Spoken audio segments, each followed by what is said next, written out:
Strategy game board. Nasa last video.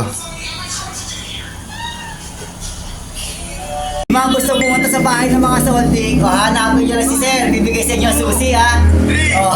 Oo, nabahay nila solding family.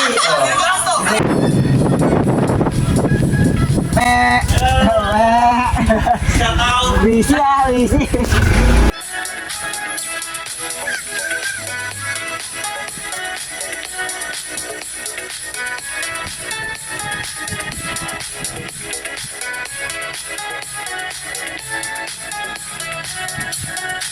Time check.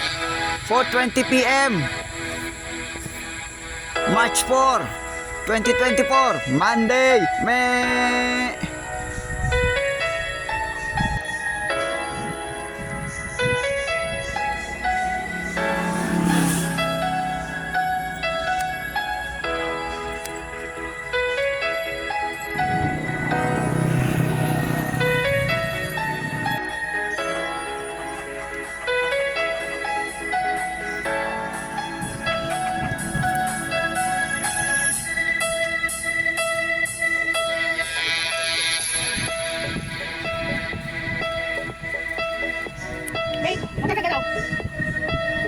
Oh, di ba? Oh. Tanggal naman ang mga...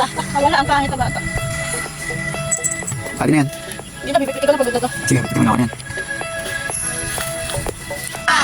Yung mga gusto pumunta sa bahay ng mga solding, hanapin nyo lang si Sir. Bibigay sa inyo ang susi, ha?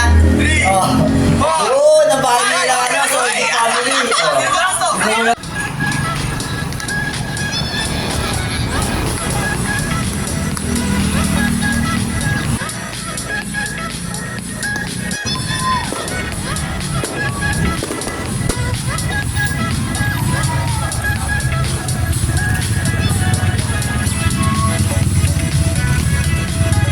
Favorite ni Shiba.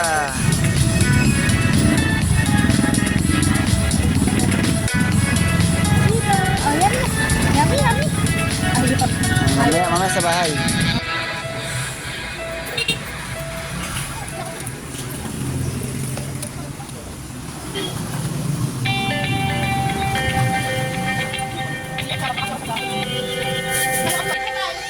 Isang mabilisang palaman. Tuna, mayonnaise, asin, paminta, saka ano yung puti, mayonnaise, ihaw, manchikyon liquor, sukang may sili, at pandesal. Itlog bukas na umaga. At saka isang niyaw. Okay. Unang kagat. Isaw na may tuna. Isaw tuna. Di ba muling? Yes, kasi ba? Anong food trip mo dyan? Shiba.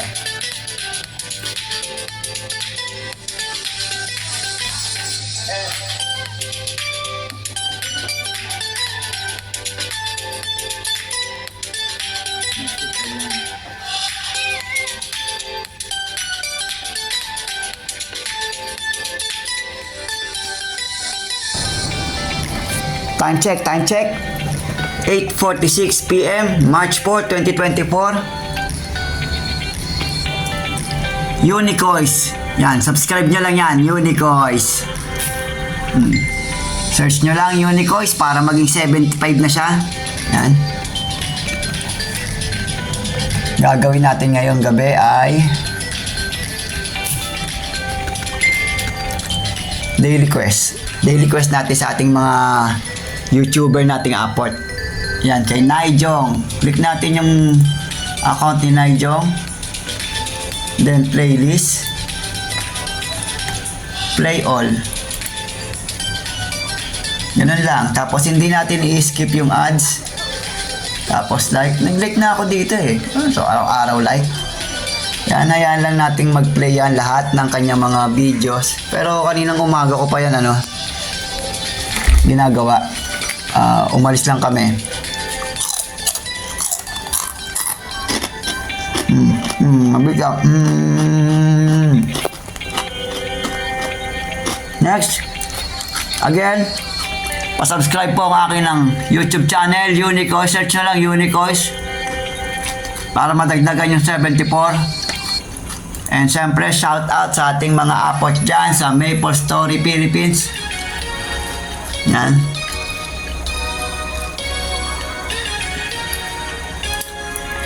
Itong mga ano natin, master natin. Yan. Meron tayong GC, Maple Story M, GC natin yan. Yan, Maple Story M Philippines.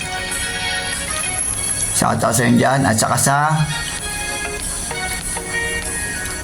Magic Chronicles. Sa mga EPA ship natin dyan, hanapin natin yung ano. Yan. EPA ship. Yan, Magic Chronicles.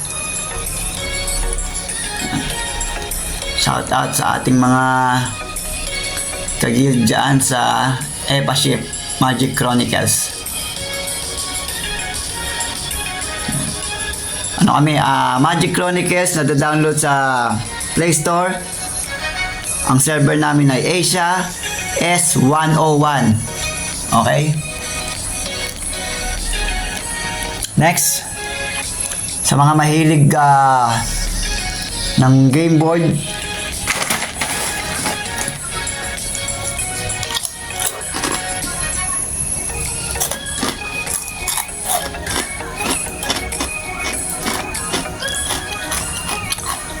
sword, wand, shield, boots, saka range, yan. Patay ng ito yung mga pamato natin dyan. Yan, example lang yan, pero yan, yellow, green, red, blue. Tapos mga pamato natin dyan, example lang naman yan eh. Nilagay ko lang, pero pwede rin yan, no? Mabisa din yan. Lego. Tapos yung octagon yata tayo, octagon, yan yung parang magiging map. Yan yung parang magiging map ng ating mga heroes. Yan. Hindi pala pamato, heroes pala. Strategy game board.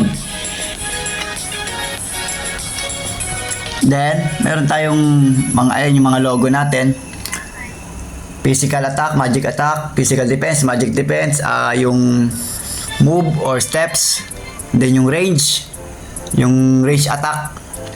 Pero nilagay ko dyan step point sa boots, range points para do sa range ng attack, physical attack, magic attack, physical defense, magic defense. Kailangan natin dyan ng papel at ballpen or lapis para mabubura. Ito yung example, ito yung stat. Ang basic stat natin dyan ay, for example lang naman 10 stat. Ikaw na bahala mag-distribute ng stat kung sa physical, kung sa magic, sa physical defense or magic defense, or sa step, yung move ko. For example, 1, 2, 3, 4, parang ganon. Yung range point, yung range attack niya, for example, andito yung hero mo. Ang range mo is umabot ng 4. 1, 2, 3, 4. Pwede mong ma-attack to. Yan. Sa range na yan. Hindi mo na kailangan mag-move. So, ikaw na bahala mag-distribute. So, parang ang rules natin dyan is meron tayong 10 stats. Ikaw na bahala mag-distribute. So, ang ginawa ko dyan example, nilagay ko lahat sa... hindi naman lahat. Sa physical attack, 5. Ang hit point natin ay, health point natin ay 100. Example. Tapos, tigwa 1 na yung ibang stat. Yung mga plus mamaya na yan. So sa kabila, for example ito, ginawa ko naman sa magic attack yung pinakamataas.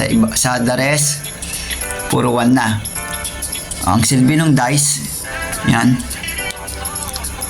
For example, nag-roll ng dice, ang nakuha ay 7. Yung 7 na points sa na nakuha mo sa dice, additional stats, lalagay mo yan dito sa card mo. Ikaw na rin bahala mag-distribute. For example, katulad nyan, naglagay ako sa range point ng +4. So, may natitira pa akong stat na 3, nilagay ko sa physical attack. So, kung ito yung ko, bali meron akong range point, range attack na 5, at meron akong physical attack na 8 total, at 1 magic attack. For example, ang target ko ay si color blue, Cyclops. Wolverine versus Cyclops. Meron akong range na 5. So, dito sa position na to, 1, 2, 3, 4, 5. Abot ng range ni... Spider-Man pala yung pula, sorry. Spider-Man pala yun. Yung pala si Wolverine. So, dito ko nilagay yung range attack ko. Abot ni Spider-Man, si Cyclops Blue, sa range del 5. 1, 2, 3, 4, 5. Ngayon, pag nakapili na ako ng pwede kong i-attack, ang mag-roll naman ng dice ay kung sino i-attack ko. Magdadagdag din siya ng stat point bago kami magkaroon ng battle. So, dagdag na siya ng Ang nilagay ko dito, naglagay din ako ng range. Mali nga kasi dapat pero pwede rin, sige. Dapat sana defense muna. Kaso, hindi ko naman, kumbaga kung iba naman yung kalaban ko hindi ko alam kung ano yung ilalagay nito, kung physical or magic. So, nandun na tayo. Mag-a-attack siya maglalagay muna siya ng stat. Mag-a-attack siya ng physical, 8. Meron siyang defense na 1. So, 7 na lang damage doon sa health point. Inoy, tagis ka.